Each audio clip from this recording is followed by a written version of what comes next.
Hi guys, this is MidnightRangeTm. Thanks for coming back to the channel and visiting. We're going to do a dish tonight that I've had some requests for. We're going to do mac and cheese, but we're going to do a mac and cheese that doesn't look like a mac and cheese. We're going to do something with a little bit more adult flavors, a little more grown up, that maybe you can do at home. That's quick, that's fun, but it's got a lot of bold flavors to it and something different. We're going to start out building some flavors with this dish. We're going to render down some bacon. We're going to dry roast some cherry tomatoes. We're going to sweat down some white onion, and the pasta we're going to use is rigatoni to be something a little bit different. We're going to top it with some breadcrumbs, some panko breadcrumbs with a little butter in it so they get nice and toasty on top. And the cheeses we're going to use are a cheddar, an aged cheddar, and a habanero cheddar. And at the very end, we're going to toss in some fresh avocado. So we'll start getting some of this stuff prepped up here. Good, cool way to cut an onion here. Okay, a lot of people cut down and then they cut in, and a lot of times they cut into their finger. If you look at an onion, it's got rings that go this way. Okay, round in a circle. So if you cut against those rings right off the bat, you're cutting towards the center all the time. You cut straight down, knife against the fingers, people, and you are left with a perfect dice. Okay? That's something I taught you today, and I'm not going to charge you for it. So, we're going to do some of our prep here really quick, and then we're going to cut out, and I'll meet you over at the stove, and we'll talk about the amounts. I'm not using a recipe today because I think it's kind of important for people to feel confident when they cook, and maybe sort of learn as they go, and not necessarily be stuck to that cookbook. Because the more you can learn, the more you can experiment, the more you come up with some of your own great ideas. So I'll meet you over there. Okay guys, and we're over here. So what I've been doing for about 10 minutes here is I've been rendering down this bacon. Now it's just a rough chop, nothing too special. I've also got the rigatoni cooking. Water is pretty important for pasta.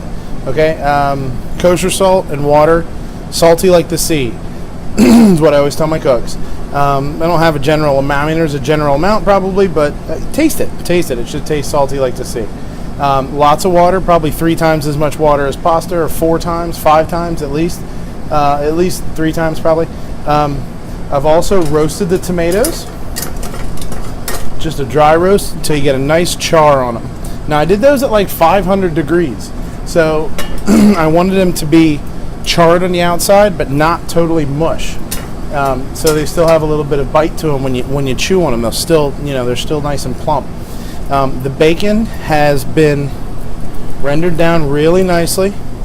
See if you can see in there. Oh, it's a bacon, and all that liquid is rendered bacon fat.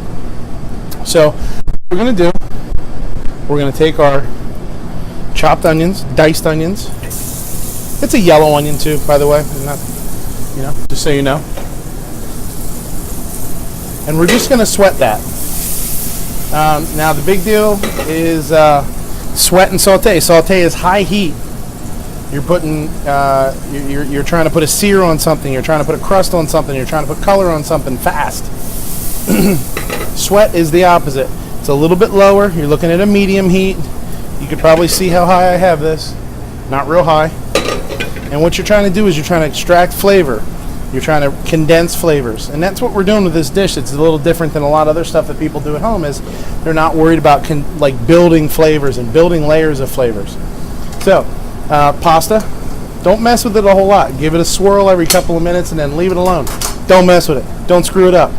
It'll be okay. I'll swirl this guy around here a little bit. Give it one more minute. And then we're going to start making the sauce in that pot. Okay, we're going to add to it about a tablespoon of butter. Okay, that was probably a quarter cup of onions, I would say, maybe a little bit less.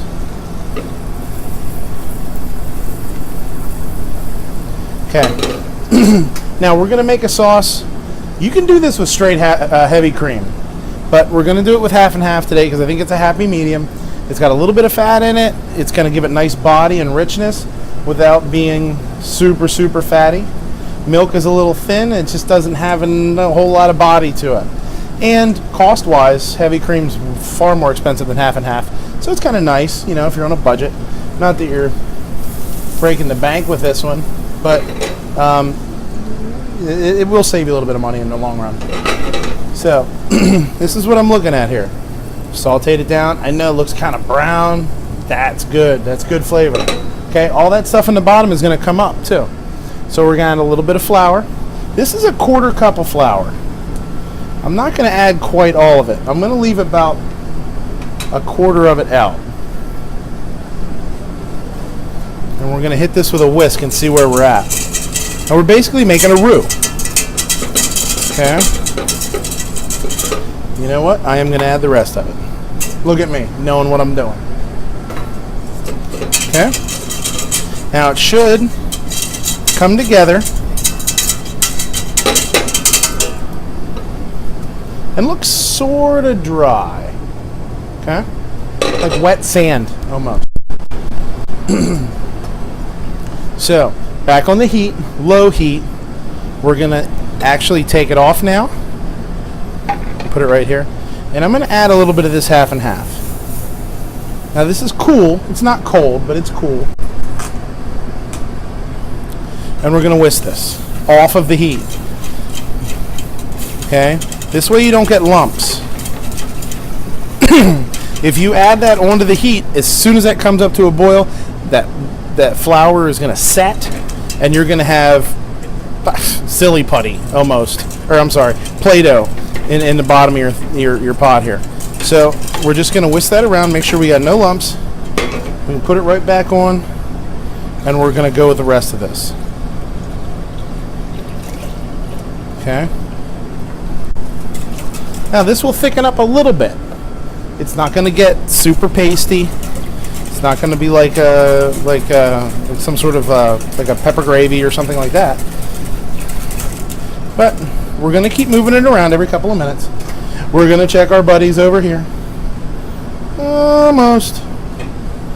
About halfway. Okay. So you want to keep the heat on a medium again. Okay.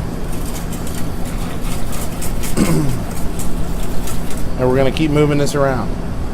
So, one of the things that what we're going to do next is we're going to bring this up to a simmer, and we're going to turn it off. Once it comes up to a good simmer for a minute or two, that's as thick as it's going to get.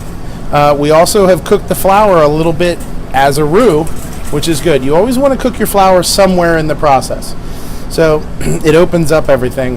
And if you don't cook the flour either beforehand enough or boil the sauce, which you don't really want to do with this because it could curdle and break and get grainy.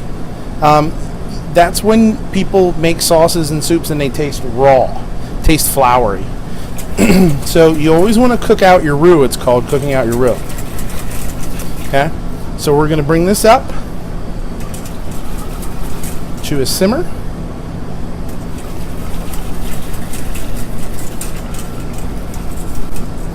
And then we're going to add the cheese. Now I've just taken the cheese and I've diced it. You can grate it on a grater, which will melt faster, obviously. But what's kind of neat is if you dice it, and it doesn't melt 100%, then you do get sort of pockets of cheese throughout, and that's pretty cool too. So it just depends on what you like. So we're going to add the cheese to this, and then we're going to drain the pasta. We're going to combine the two. We're going to top it with, we're going to toss in the tomatoes. We're going to toss in the diced avocado. and we're going to throw the whole thing in the oven with the breadcrumbs on top. Okay, and we will come back and check that out. Thanks, guys. All right, guys. We're adding the cheese to the sauce. Now, if you look at the sauce now, it is a little bit thick. Okay, a little thicker than heavy cream, maybe. We're going to add the cheese. Now, this is 6 ounces of a New York sharp cheddar and 6 ounces of a habanero cheddar. Okay, and what we're going to do, just give it a whisk. I'm turning it off the heat now, so it's hot. I mean, you maybe can see it steaming, I'm not sure.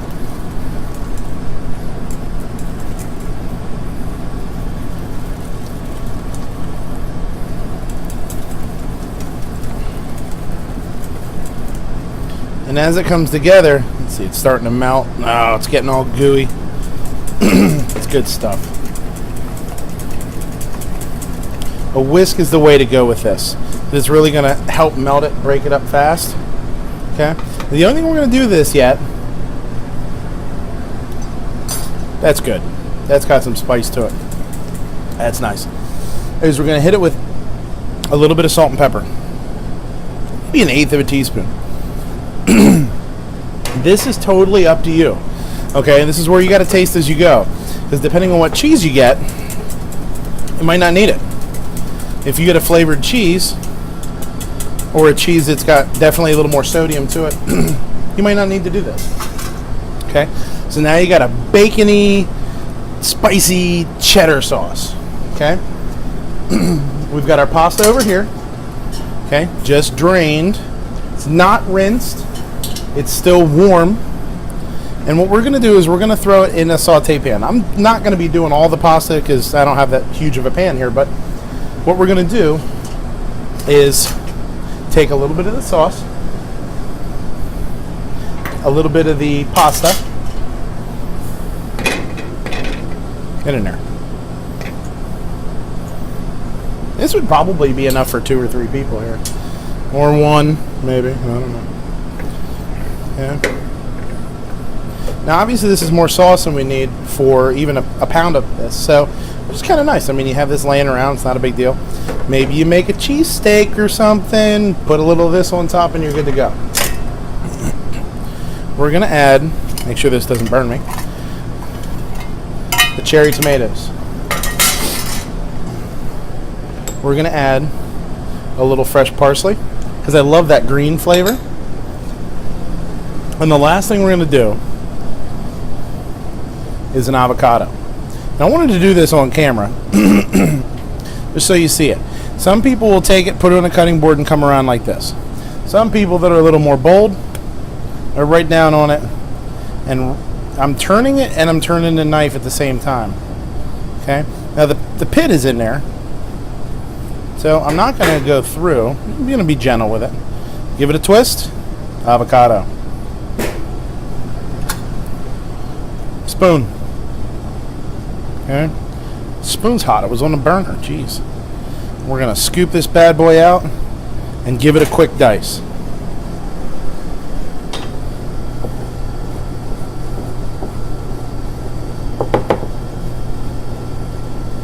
Talk amongst yourselves. I'll be right back.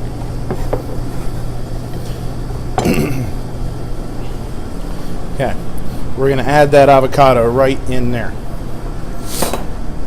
This is actually a really good dish. I'm pretty proud of myself on this one. Okay. We're going to give it a little toss. Try not to get it everywhere. If you do, I don't know, call your dog. Maybe they want some anyway. I'm going to put just a touch more sauce in there. It will dry out a little bit. I shouldn't say dry out. It'll absorb some of that sauce. Okay. Avocado, roasted tomato, smoked bacon, buttered panko breadcrumbs. Now this is maybe a half a cup of breadcrumbs and maybe 3 tablespoons of butter. Okay, that's looking pretty good. But we're gonna fire this in the oven for a couple of minutes, and when we come back, we're gonna slam it on the plate. Thanks. Okay, guys, we're finished up here. getting ready to come out of the oven. We're going to go on the plate. And this is what we're looking at. Nice golden brown.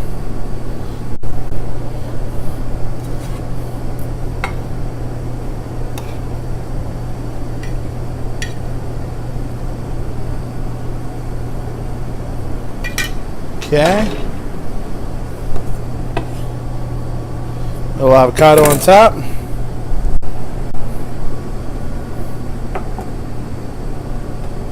And there you go.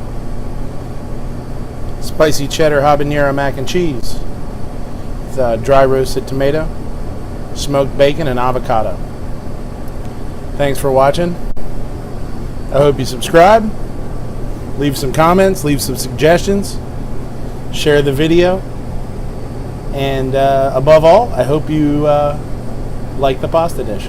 Enjoy.